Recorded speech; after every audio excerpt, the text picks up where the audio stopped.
जय हिंद।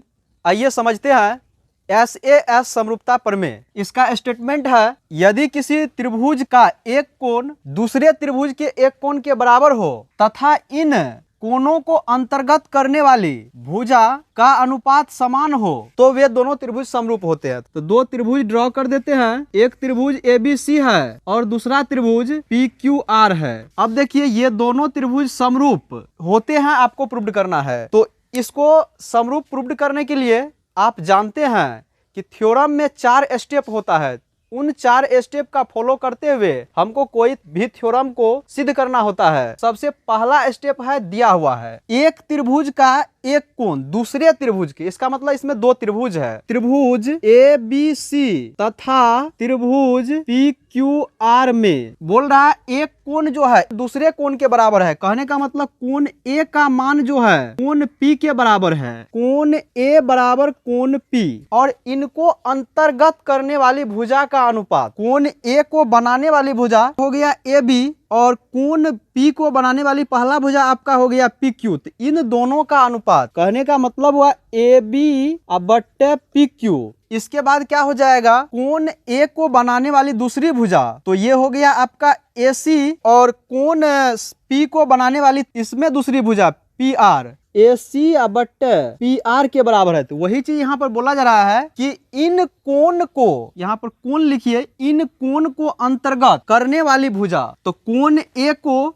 अंतर्गत करने वाली भुजा आपका AB और AC हो गया, कोण P को अंतर्गत करने वाली भुजा PQ और PR हो गया। तो इन दोनों का जो अनुपात होता है वह समानुपाती होते हैं। तो AB बट्टे PQ ले लिए बराबर AC बट्टे PR ले लिए। ये हो गया फर्स्ट स्टेंजा सवाल का। इसके बाद बोल रहा है तो वे दोनों त्रिभुज समरूप होते हैं। तो सिद्ध करना है त्रिभुज ABC समरूप त्रिभुज PQR। इसके बाद क्या कीजिए, इसमें रचना की जगह पर स्थिति लिया जाता है। तो इन सभी थ्योरम को हम पीछे भी स्थिति वाइज प्रूव किए होंगे। जितना भी थ्योरम पीछे हम समरूप से रिलेटेड बताए होंगे, सारे थ्योरम को जो है स्थिति वाइज प्रूव्ड किए होंगे, केस वाइज प्रूव्ड किए होंगे। इन प्रमेय को भी हम केस वाइज ही प्रूव्ड करेंगे। तो देखिए, पहला केस में क्या हो सकता है, ध्यान से समझिए। पहला सिचुएशन ऐसा हो सकता है कि AB का मान PQ के बराबर हो सकता है। दूसरा सिचुएशन ऐसा हो सकता है कि AB का मान PQ से छोटा हो सकता है। तीसरा कंडीशन यह हो सकता है कि AB का मान PQ से बड़ा हो सकता है। यहाँ पर 3 घटना घट सकता है। स्थिति फर्स्ट में हो सकता है AB का मान PQ के बराबर। इसके बाद स्थिति सेकंड में हो सकता है AB का मान PQ से छोटा। और स्थिति थर्ड क्या हो सकता है, तो AB का मान PQ से बड़ा हो सकता है। और प्रमाण से सवाल बनाना स्टार्ट करेंगे। देखिए, स्थिति फर्स्ट से प्रूव करना स्टार्ट कीजिए। इसमें कहा जा रहा है स्थिति फर्स्ट में AB बराबर PQ। ऐसा दो त्रिभुज लीजिए ताकि AB का मान PQ के बराबर हो।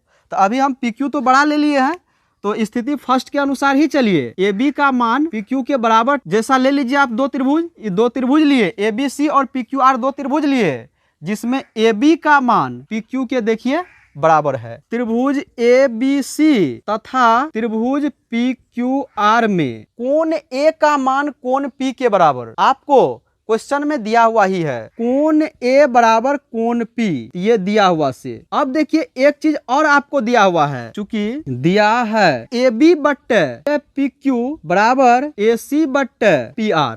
तो देखिए, AB बट्टे PQ बराबर AC बट्टे PR दिया हुआ है। इसमें क्या कीजिए, स्थिति फर्स्ट में आप लिए हैं AB का मान PQ के बराबर। तो अगर हम AB की जगह पर PQ रख दे या PQ के जगह पर AB रख दे तो कहीं कोई समस्या नहीं होना चाहिए। देखिए, AB का मान PQ के बराबर है, इसीलिए AB की जगह पर हम क्या करते हैं, यहाँ पर AB की जगह पर PQ रख देते हैं। अभी तुरंत पता चल जाएगा कि ऐसा क्यों कर रहे हैं। PQ बट्टे PQ बराबर क्या हो गया, AC बट्टे PR। अब देखिए, इसके बाद क्या हो जाएगा, PQ से PQ कट जाएगा। कहने का मतलब 1 बार में 1 बट्टे ने कुछ तो 1 हो गया, बराबर हो जाएगा AC बट्टे PR। देखिए, ये मान इसीलिए रखे ताकि ये कट करके इस साइड 1 हो जाए, और इसको क्रॉस मल्टीप्लिकेशन अगर करेंगे तो AC का मान PR के बराबर आ जाए। तो ये त्रिभुज समरूप हो सकता है। और चूंकि एक कंडीशन तो और है आपके साथ कि स्थिति 1 से आप लिख सकते हैं AB बराबर PQ यहाँ पर भी। तो ए बी बराबर पी क्यू लिख दीजिए स्थिति फर्स्ट से। इसके बाद इसको मतलब जैसे दिया हुआ कि दूसरा कंडीशन में आप ए बी का मान पी क्यू के बराबर रखे हैं, मतलब ए बी की जगह पर पी क्यू रखे हैं, तो पी क्यू नीचे से ऊपर से सेम था, कट गया 1 हुआ। इसको आप अगर क्रॉस मल्टीप्लिकेशन करते हैं आ जाएगा ए सी बराबर पी आर। ये हो गया समीकरण नंबर 1। अब क्या कीजिए, मतलब जो है यहाँ देखिए दो सिचुएशन बराबर पहले से आपको क्वेश्चन में दिया हुआ ही है। एक तो क्वेश्चन में आपको पहला कंडीशन दिया हुआ ही है, दूसरा कंडीशन आप कंडीशन के अनुसार लिए हैं, स्थिति फर्स्ट के अनुसार सोचे हैं, तो उस अनुसार से ए बी बराबर पी क्यू हो गया। तीसरा कंडीशन आप निकाले हैं, तीसरा चीज निकाले हैं ए सी बराबर पी आर समीकरण 1 से। इसके बाद देखिए यहाँ पर देखते हैं कि आखिर कौन कौन चीज बराबर हुआ। ए बी का मान पी क्यू के बराबर हुआ, ए बी का मान पी क्यू के बराबर, और ए सी का मान पी आर के बराबर।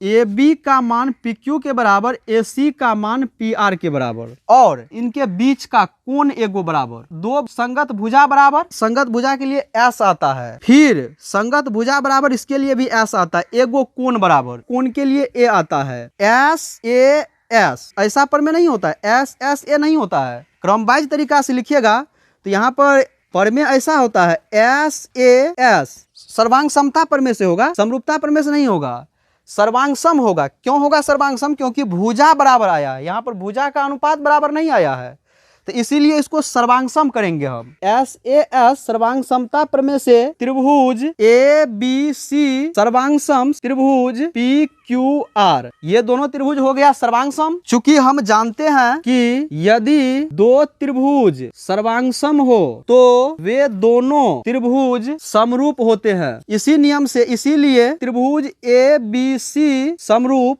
त्रिभुज पी क्यू आर प्रूव्ड। तो इस प्रकार से आपका स्थिति 1 कंप्लीट होता है। तो अब हम देखेंगे कि स्थिति 2 के अनुसार कैसे ये दोनों त्रिभुज को समरूप प्रूव्ड करते हैं। तो ए बी जो है पी क्यू से छोटा है, तो इस कंडीशन में कैसे दोनों को प्रूव करेंगे समरूप, ये सीखेंगे।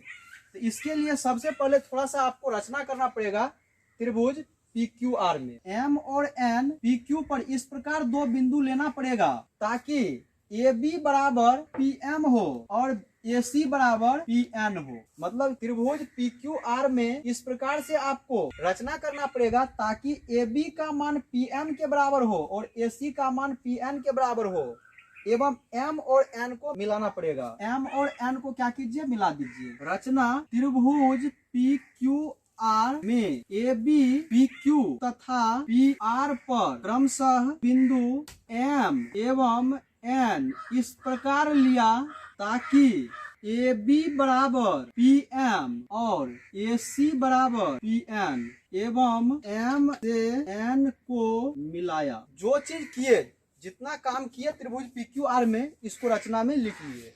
लिखने के बाद क्या करेंगे, अब यहाँ पर चलिए इन दोनों त्रिभुज को पहले कर लेते हैं समरूप। ये दोनों त्रिभुज को समरूप या सर्वांगसम जो हो, त्रिभुज ए बी सी और त्रिभुज पी एम एन दिया हुआ है। कोण ए का मान कोण पी के बराबर है, ये चीज दिया है। ए बी का मान देखिए पी एम के बराबर लिए हैं रचना से, ए सी का मान पी एन के बराबर लिए हैं, ये भी रचना से। भुजा और कोण बराबर हुआ, उससे रिलेटेड बात आया, भुजा बराबर आया, इसका मतलब सर्वांगसम होगा। अगर भुजा का अनुपात बराबर आया, इसका मतलब समरूप होगा। यहाँ पर देखिए, देख रहे हैं हम भुजा बराबर है तो कहीं न कहीं ये सर्वांगसम होगा।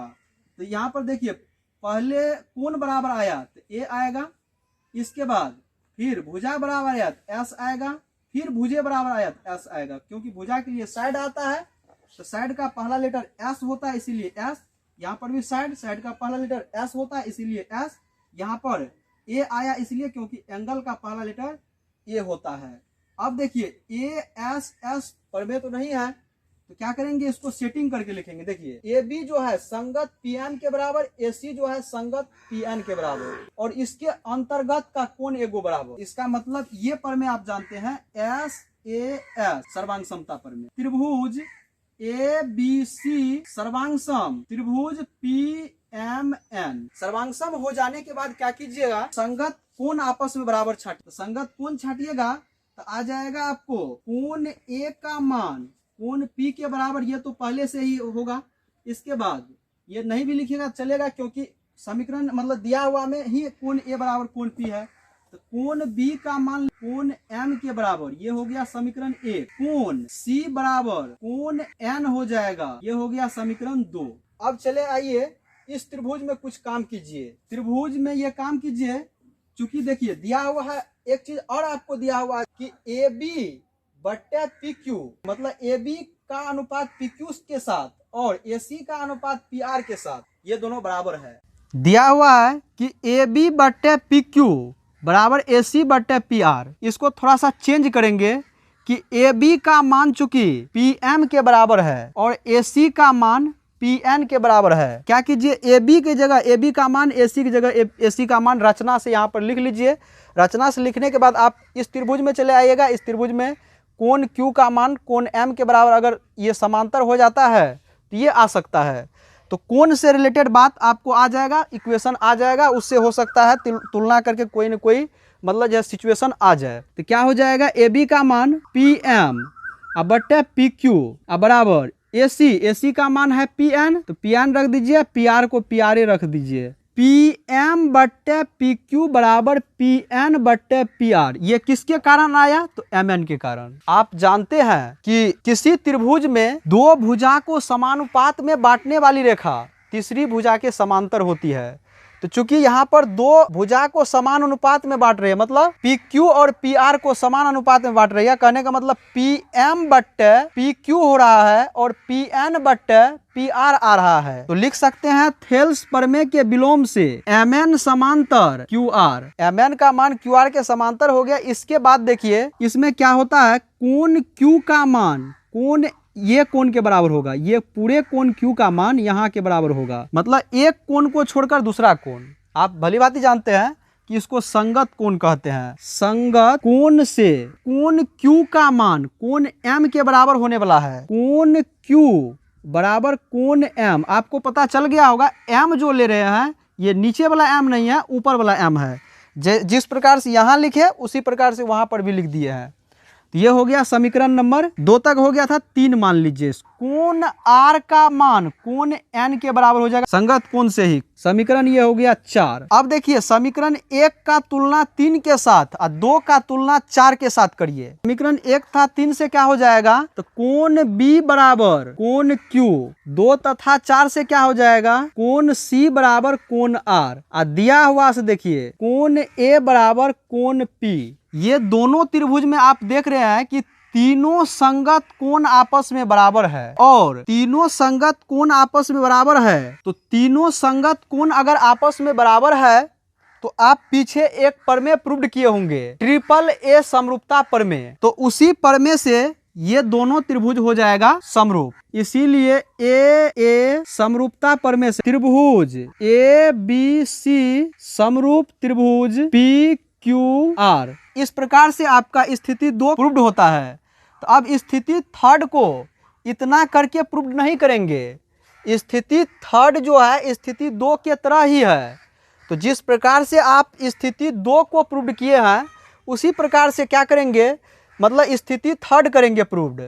तो स्थिति 3 में होगा क्या, ये त्रिभुज बड़ा बनेगा और ये त्रिभुज छोटा बनेगा। जो काम इसमें किया है वो काम इसमें होगा।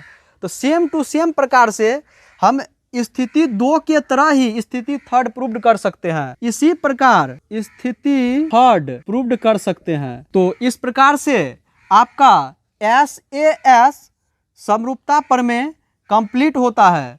तो मिलते हैं फिर नेक्स्ट वीडियो में, तब तक के लिए जय हिंद।